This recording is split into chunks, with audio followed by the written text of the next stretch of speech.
অসমৰ আত্মসহায়ক গোটৰ সদস্যসকলক ব্যক্তিগতভাৱে উপাৰ্জনমুখী কামত জড়িত কৰিবলৈ 10,000 টকাকৈ আমি সহায় কৰিম। এই 10,000 টকাৰ সদব্যৱহাৰ হলে ভৱিষ্যতে আমি 25,000 টকা আৰু 25,000 টকাও উৎপাদনমূলক কামত ব্যয় কৰিলে ভৱিষ্যতলৈ বেংকৰ সৈতে 50,000 টকা। যেতিয়া মই এই আঁচনিটোৰ কথা কৈছিলোঁ, মহিলা সমাজে অত্যন্ত উৎসাহেৰে আগবাঢ়ি আহিছিল। আঁচনিটো ৰূপায়ণৰ নীতি নিয়ম পালন কৰোঁতে কিছু সময় লাগিলে। কংগ্ৰেছে উলিয়াই দিলে যে মুখ্যমন্ত্ৰী এনেই কৈছে, মহিলাসকলক ঠগালে, মহিলাসকলক পইচা কেতিয়াও নিদিয়ে।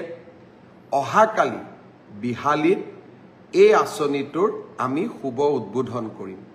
বিহালীত 23,000 মহিলাই এই আঁচনিটোৰ প্ৰথম পৰ্যায়ৰ 10,000কৈ টকা লাভ কৰিব।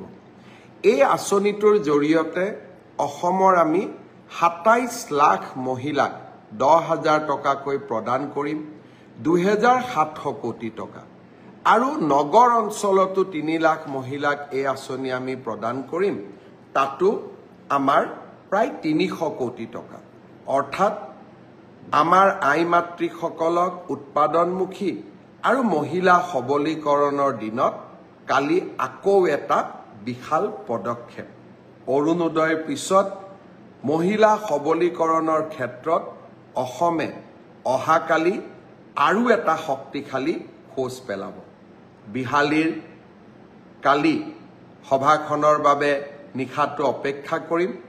মই সকলো আই মাতৃসকলক শুভকামনা জনাইছোঁ।